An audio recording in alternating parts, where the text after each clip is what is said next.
En aquel tiempo Jesús designó a otros 72 discípulos y los mandó por delante de dos en dos a todos los pueblos y lugares a donde pensaba ir. Y les dijo: la cosecha es mucha y los trabajadores pocos. Rueguen por tanto al dueño de la mies que envíe trabajadores a sus campos. Pónganse en camino. Yo los envío como corderos en medio de lobos. No lleven ni dinero, ni morral, ni sandalias, y no se detengan a saludar a nadie por el camino. Cuando entren en una casa digan: que la paz reine en esta casa. Y si allá hay gente amante de la paz, el deseo de paz de ustedes se cumplirá. Si no, no se cumplirá. Quédense en esa casa, coman y beban de lo que tengan, porque el trabajador tiene derecho a su salario. No anden de casa en casa. En cualquier ciudad donde entren y lo reciban, coman lo que les den. Cúrenos a los enfermos que hay y díganles: ya se acerca a ustedes el reino de Dios. Pero si entran en una ciudad y no lo reciben, salgan por las calles y digan: hasta el polvo de esta ciudad que se nos ha pegado a los pies, nos lo sacudimos en señal de protesta contra ustedes. De todos modos, sepan que el reino de Dios está cerca. Yo les digo que en el día del juicio, Sodoma será tratada con menos rigor que esa ciudad. Los 72 discípulos regresaron llenos de alegría y le dijeron a Jesús: Señor, hasta los demonios se nos someten en tu nombre. Él les contestó: vi a Satanás caer del cielo como un rayo. A ustedes les ha dado el poder para aplastar serpientes y escorpiones, para vencer toda la fuerza del enemigo, y nada les podrá hacer daño. Pero no se alegren por los demonios que se les sometan. Alégrense más bien de que sus nombres están escritos en el reino de los cielos. Palabra del Señor. Gloria a ti, Señor Jesús. Bien podríamos expresar así con pocas palabras y sintetizando un poquito esta lectura, ese momento de envío que Jesús hace de aquellos que lo están siguiendo. Dice, mandó otros 72 discípulos. Era de la gente que ya conocía a Jesús, que caminaba con él, compartía con él, que habían estado ya con él un buen tiempo. No nos dice a los apóstoles. En la semana pasada sí nos habló de los apóstoles. E incluso en algún momento parece que fue un descalabro el domingo pasado, porque no lo recibieron, lo rechazaron. E incluso Santiago y Juan decían, hacemos que baje fuego del cielo, Señor. Y acá vemos al contrario, es el momento crucial de cómo de alguna forma, sobre todo aquellos que son seguidores de Jesús, llevan su palabra a todos los demás y regresan a Jesús llevándole aquella noticia con gozo, con alegría de que hicieron grandes obras. El demonio se nos sometió. Y por otra parte, pues podemos decirlo también así, que en manera un poquito sintética, dice cómo de alguna forma los apóstoles o los discípulos ahora tenemos que señalar que Jesús les advierte de una palabra así clave y de la cual en algún momento tenemos que señalar: la cosecha es mucha y los trabajadores pocos. Allí es donde entra cuántos de los seguidores realmente de Jesús se convierten en personas que transmiten su mensaje, y dice son pocos. Aquí es donde entra aquello que también en algún momento el mismo Evangelio narra ahora. Dice, llevaron con alegría, llenos de contento. ¿Por qué? Porque habían descubierto algo más de lo que en algún momento estaban acostumbrados, que eran capaces de llevar la palabra de Jesús a todos los demás. Y por eso dice, envió a 72 discípulos. Ciertamente el evangelista de alguna forma quiere presentarnos para nosotros esa otra cara de la primera. La primera fue rechazo, la primera no fue aceptación. E incluso en algún momento Jesús dice, si en algún momento alguien no lo recibe, dice, sacúdanse el polvo de los pies y díganle simplemente, esto es el evangelio, esto es lo que venimos a transmitirles. Y algunas veces lo toman algunos grupos de esta manera, llegan a una casa y si no lo reciben, se sacuden realmente.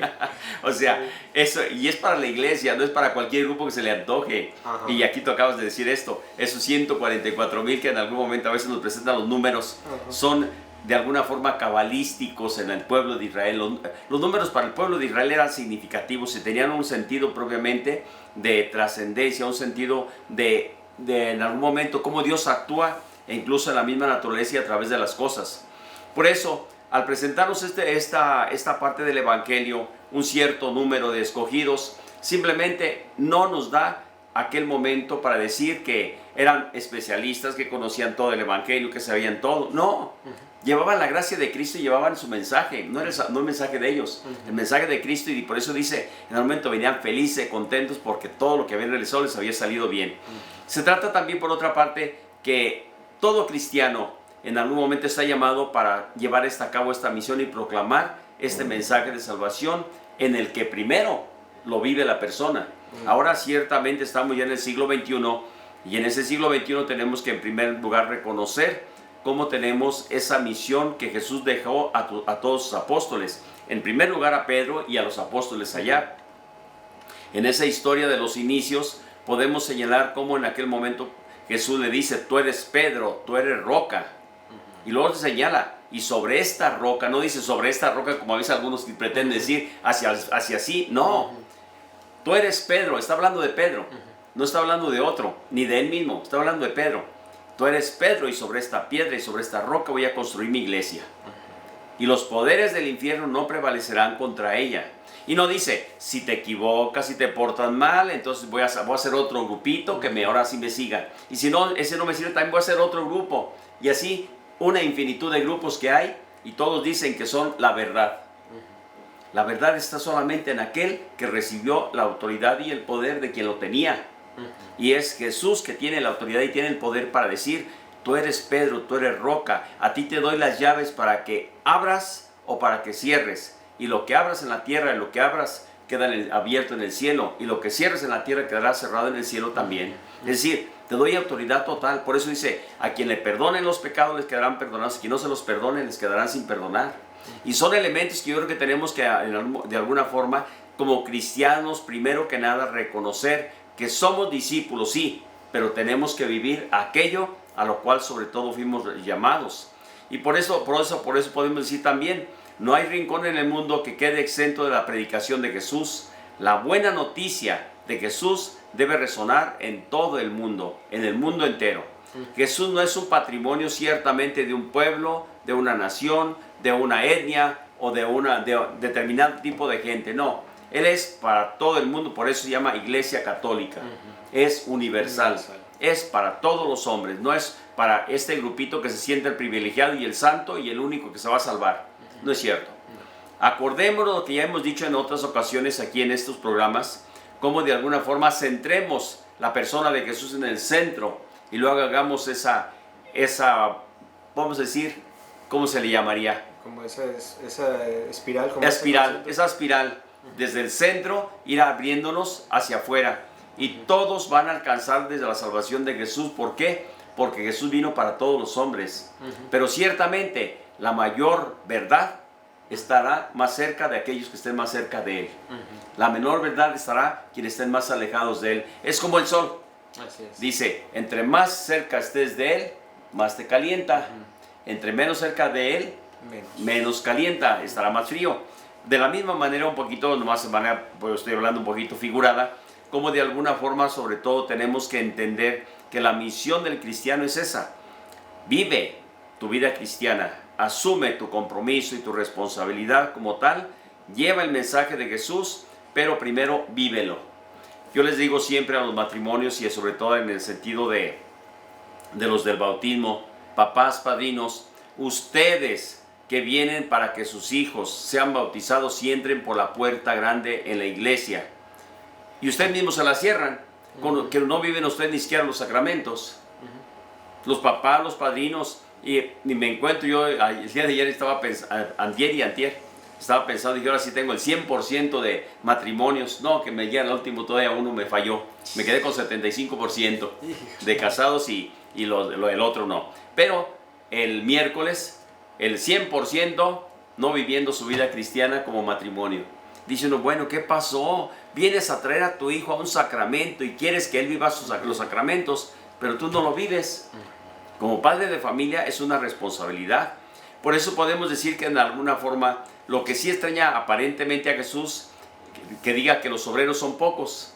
¿Por qué? Los escribas, los fariseos que se dedican al estudio de la Biblia y la conocen y saben, su difusión se podía contar por miles a lo mejor, pero sin embargo no es el mensaje que Jesús ha transmitido y no lo han entendido. Y por eso dice, son pocos los que realmente me han entendido y siguen mis enseñanzas. ¿Qué quiere decir Jesús con esto de unos pocos? Que son pocos los que a Él le sirven para extender su mensaje. Y aquí es donde viene la parte central que podríamos decir. Para hablar de Jesús no sirve cualquiera. Ya lo escuchábamos el domingo pasado. Señor, yo te seguiré. Señor, nomás déjame ir a enterrar a mi padre. Déjame ir a despedirme. Dice Jesús, no es aquel que diga que Señor, aquí estoy, porque dice, no tengo dónde dormir, no tengo dónde comer, no tengo dónde... Tengo solamente aquello que la gente me da. Y donde puedo me llevo y me quedo. Por eso el primero lo rechazó y es lo más seguro. El segundo, Jesús le dijo, deja que los muertos entierren a sus muertos, etc. Como bien sabemos, el estilo de vida de Jesús es aquel que se ha aceptado con gozo, que se siente la necesidad imperiosa de comunicar a otros lo que personalmente se ha experimentado.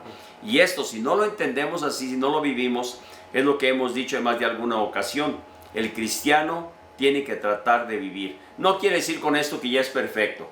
No quiere decir que en algún momento es perfecto y que ya no se equivoca. Es lo más absurdo.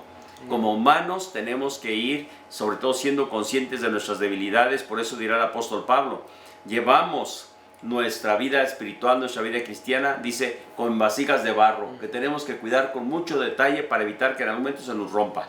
Por eso también tenemos que decir, recordemos que el evangelio del domingo pasado, cuando hubo ofrecidos y otros que tomaron el arado y vieron hacia atrás de lo que habían dejado. El modo de esta predicación, como bien sabemos, pues en algún momento puede ser diferente, pero la base y el fundamento de toda predicación es la misma vida, persona de Cristo, dichos y hechos, palabras y obras. Vivir como cristiano es la mejor predicación que convence. Es lo que decimos, el testimonio. La palabra convence, pero el testimonio arrastra. Y ahí es donde viene precisamente, donde cada uno estamos, sobre todo, debemos de actuar con esa rectitud, con ese bien, buscando a Dios de esa manera, tratando de vivirlo. ¿Para qué? Para que el bien siempre crezca, el mal disminuya. Y por eso también aquí podemos decir, el misionero, el catequista, el evangelizador, no es un maestro, no es perfecto, que enseña lo aprendido en libros. Es más, podemos decirlo así con palabras más, palabras menos. Es el verdadero testimonio de aquello que ha vivido, una fe vivida. Si no, puede decir que en algún momento se convierta solamente en un predicador más de libros, pero hasta ahí. Cómo de alguna forma en la vida cristiana el sentirnos realmente amados por Dios va a ser la diferencia de todo lo demás. Porque entonces sí podremos hacer el bien, amaremos, trataremos bien a los demás, no seremos egoístas, no seremos injustos, trabajaremos por el bien de todos, en algún momento que todos tengan lo necesario para vivir y no de manera en que en algún momento podamos incluso pisotear a los demás.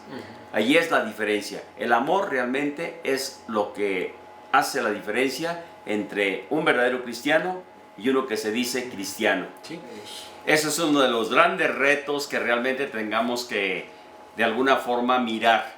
¿Qué tanto realmente me siento amado? Porque a la medida que yo me sienta amado voy a amar. Si no, no voy a entender nunca que el amor siempre va a ser alguien que tiene que llevar paz, tranquilidad, bondad, amabilidad, generosidad. ¿Para qué? Para que no haya ni engaño, ni mentira, ni mucho menos, sino al contrario, que se sienta realmente esa presencia de Dios a través del caminar. Y yo creo que ahí es donde entran muchas de las cosas y muchos elementos que tú acabas de señalar, Jesús, cómo de alguna forma la palabra de Dios siempre es enriquecedora. Cómo la parábola más bella del Evangelio la podemos estropear si todavía seguimos llamándola la del hijo pródigo. Yo siempre he dicho, no es la del hijo pródigo, es la del padre pródigo, la del padre bueno. Sí. ¿Por qué? Porque Él es el que sale, Él es el que busca, Él es el que espera, Él es el que en algún momento manifiesta misericordia y de alguna forma no traiciona el corazón. En esa libertad el Hijo lo deja. Y jamás en algún momento se pensó, por ejemplo, el evangelista, hacer una parábola para descubrir la situación de un hijo tan calavera. Más bien, en eso no pierde ni un minuto. Nos presenta, dice, emplea todo su tiempo en hablar de lo maravilloso que es el Padre Dios. Jesús es un maestro, es alguien que transmite, que sabe lo que está diciendo. Y es, en ese sentido, conoce muy bien su pueblo, conoce muy bien los elementos en algún momento con los cuales él va tomando de la vida ordinaria. No es alguien que se encumbra en teologías, en otras cosas. No, él entra con una forma tan sencilla, tan maravillosa, como Dios ama al hombre y le hace saber que está presente siempre en esa historia. Por eso podemos decir que en algún momento, a veces nuestro gran pecado consiste en el desconocimiento de Dios, en no creernos que Dios nos ama, en no creernos que en algún momento Él es maravilloso y que todo nos lo perdona, que es misericordioso. No es, dice, Él hace salir su sol sobre buenos y malos. Él manda su lluvia sobre buenos y malos. Pero ahí es donde entra también qué tanto nosotros realmente recibimos a ese Dios misericordioso. Y qué tanto tenemos esa experiencia nosotros de Dios en nuestra vida. ¿Para qué? Para manifestar que Dios es amor. En ese sentido, nos capacita de alguna manera. ¿Para qué? Para que podamos evangelizar también nosotros. Si vivimos realmente el amor, ¿qué es lo que vamos a transmitir? Amor. Si realmente vivimos la paz en el corazón, vamos a transmitir paz. Si realmente vivimos libertad, vamos a transmitir libertad. Y esto es lo que de alguna forma para nuestra vida, sobre todo, tenemos que entender que Dios nos ama profundamente. Por eso, una de las cosas que Jesús dice, cuando lleguen a una casa, digan, la paz esté con ustedes, la paz esté en esta casa. Y de allí tiene que partir realmente que hay esa paz, que podamos entender, valorar la libertad de las personas y no que a chaleco queramos imponerle a veces condiciones y situaciones. Y en este sentido, yo creo que tendríamos que mirar un poquito más sobre todo lo que se da a través de la predicación. Y tú decías, Jesús, hace rato, cómo en algún momento a veces no nos fijamos cómo estamos de alguna manera llevando a cabo esta obra de Jesús. Pero ojalá que un día comprendamos y lleguemos diciéndole, Señor, gracias por la oportunidad que nos diste de enviarnos, de ser enviados. Por otra parte, también tenemos que decir, la paz no es una condición para el reino, sino una consecuencia de que el reino de Dios ya está en medio de nosotros. Esa es una de las razones. La paz no es precisamente la condición para el reino. La condición para el reino es el amor. Es decir, el amor es lo que va a llevar precisamente a ¿qué? A que realmente entendamos cuánto realmente nosotros podemos llevar y transmitir de lo que Dios nos ha dado. Por otra parte, tenemos también que decir, yo creo que Dios nos ama. ¿Por qué? Porque todo es posible. Es un medio para evangelizar. Por eso es tan importante que sigamos las consignas del Evangelio. No lleven bolsas, ni alforjas, ni sandalias. E incluso dice que Jesús no salude a nadie por el camino, cosa curiosa. En primer lugar, la característica es, dice, no te cargues de cosas, de equipajes que te estorben. Esa es la razón. Entre otras cosas, que no sea mucho lo que lleves, que de tal manera te pese tanto que no puedes arrastrarlo al final. Tercero, que en la vida, sobre todo en algún momento, seamos desprendidos. Lo escuchábamos el domingo pasado. Deja que los muertos entierren a sus muertos. El que pone la mano sobre la mancera del arado y voltea para atrás no sirve para ser mi evangelizador, no sirve para ser mi testigo. En este sentido, tenemos que decir, no te entretengas en la vida con muchas cosas que de tal manera te impidan realmente llevar a cabo la obra que se te ha confiado. Y en ese sentido, que tengas toda la paz, toda la tranquilidad. ¿Para qué? Para que en tu desprendimiento puedas transmitir ese mensaje. Y a veces yo creo que sí tenemos, y yo creo que es justa a veces la queja de la vida cristiana en el contexto sobre todo eclesial, en el contexto sacerdotal, en el contexto sobre todo de quienes en algún momento tenemos en nuestras manos el papel de ser evangelizadores, que a veces nos convertimos en negociantes. Voy a decirlo con palabras así, palabras más, palabras menos, pero que a veces nos convertimos en negociantes de el bien de la iglesia para un bien personal. Y encontramos a veces a sacerdotes que se dedican a negocios que no son por nada, compaginable, o como se llama, que se compaginen con el negocio de Dios. El negocio de Dios es su palabra, su amor, su misericordia, y no el negocio de la tierra, no el negocio de los hombres, no el negocio de una tienda, incluso hasta los vendedores de cervezas y compañías que tienen esos negocios como como tiendas especiales para del cura. Yo digo, eso son cosas así totalmente que en la cual no entra, realmente no entra ese camino. Por eso es tan importante que de alguna forma tenemos que llevar nuestras alforjas, como dice Jesús, casi vacías, solamente con lo indispensable. ¿Para qué? Para que realmente llevemos a cabo la obra que Él nos confía. Muchas de las veces esas alforjas las llevamos cargadas de alegrías, de ilusiones, de esperanza y de paz. Sí, entonces de eso saca, transmite, lleva eso, pero siempre en la libertad del otro. Sientes en algún momento la prisa, sobre todo de anunciarlo, pues no hagamos tiempo, demos el espacio para que el Señor realmente sobre todo se convierta, que en ese camino a semejanza de María, ella dice de algún momento, al momento que se dio cuenta que ella necesitaba de la ayuda de Isabel, necesitaba la ayuda de ella, va, se hace presente. Y no dice cargó con la mochila, cargó con esto, cargó con aquello, simplemente llegó a saludarla, acompañarla, estar con ella. Y ahí tenemos, yo creo que la respuesta de lo que acabamos de escuchar a través del Evangelio. Los 72 volvieron con alegría. Todo cristiano, todo bautizado, todo que en algún momento vive y conoce el Evangelio, puede sentirse satisfecho de decir, Señor, gracias porque me has llamado en primer lugar a la vida. Gracias porque me has llamado a trabajar contigo. Gracias porque en algún momento me has invitado a ser tu discípulo y en algún momento a contemplar la misión que me pones delante. Yo siempre he dicho que cuando el Señor nos llama a nosotros, Él pone en nuestras manos todas las posibilidades para realizarlos plenamente. Yo lo veo de manera personal, con errores, con todo lo que ustedes quieran en algún momento, pero el Señor no se equivoca. Yo sí al principio decía, en algún momento llegué a decir, pero ¿cómo es posible que me haya elegido a mí cuando tenía este compañero, aquel otro compañero que tenían cualidades y se me hacían mucho mejores? Y sin embargo, no se quedaron. ¿Cuál es la razón? El Señor la sabe. Simplemente mi salvación, ojalá que esa sea. Y la segunda, que pueda hacer un bien a los demás, con lo cual de alguna forma se convierta en un elemento que pueda hacer la diferencia entre esos que dijeron somos llamados y somos pocos los elegidos para este ministerio de manera directa. Estoy hablando un poquito en el sentido sacerdotal, en el sentido religioso. Pero acordémonos que no es solamente este camino. El padre de familia, la madre de familia que realmente ama a Dios, entiende su fe, vive su fe con gozo, con alegría, con esperanza y siembra eso en el corazón de sus hijos, en el corazón de su familia y les transmite algo más allá, un pedazo de cielo a través de sus palabras.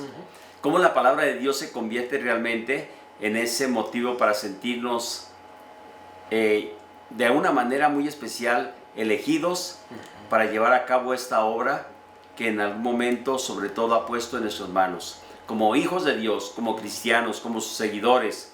Y yo creo que el escucharla, el vivirla, el sentir que podemos hacer algo por ella y hacer algo por el Señor, sobre todo en ese sentido, nos tiene que llevar a realmente pensar, gracias Señor, porque hemos sido llamados. Gracias porque tú nos has elegido y no sabemos cómo lo haces tú, pero tú vas guiándonos, vas conduciéndonos y vas llevando a cabo la obra de la salvación, como aquello de la semilla que en algún momento es depositada en el campo y no sabe ni cómo la semilla nace, crece y va desarrollándose y al final tenemos esa meta que produce fruto.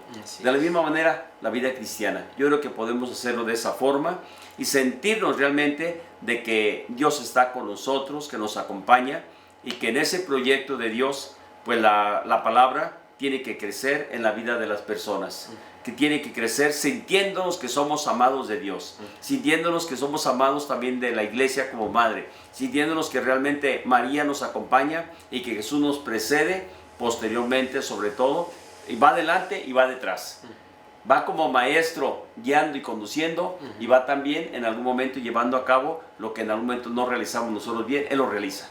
Que el Señor esté con ustedes y con su espíritu. Y que la bendición de Dios Todopoderoso, Padre, Hijo y Espíritu Santo descienda sobre nosotros y nos acompañe siempre. Amén. Hagamos el bien, amemos a nuestros hermanos y que Dios siempre nos ama. Proclamad el Evangelio, mandad obreros, de balde lo recibisteis,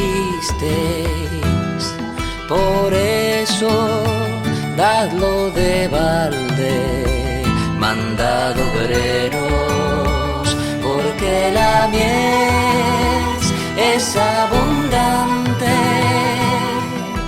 y los obreros pocos, mandad obreros, sin pararse en el camino, mandad obreros, sin dinero ni monedas, sin alforjas ni sandalias, mandad obreros, porque la mies es abundante y los obreros pocos, mandad obreros, como ovejas entre lobos, mandad obreros, astutos como serpientes, ingenuos como palomas, mandad obreros, porque la mies es abundante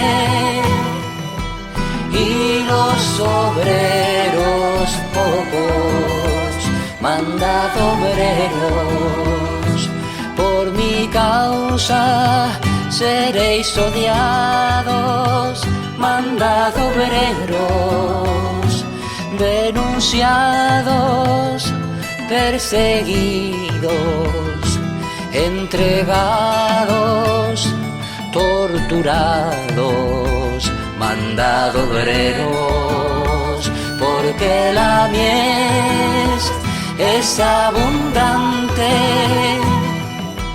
y los obreros pocos, mandad obreros, no os preocupe qué diréis, mandad obreros, porque no hablaréis vosotros, el Espíritu hablará, mandad obreros, porque la mies es abundante y los obreros pocos, mandad obreros.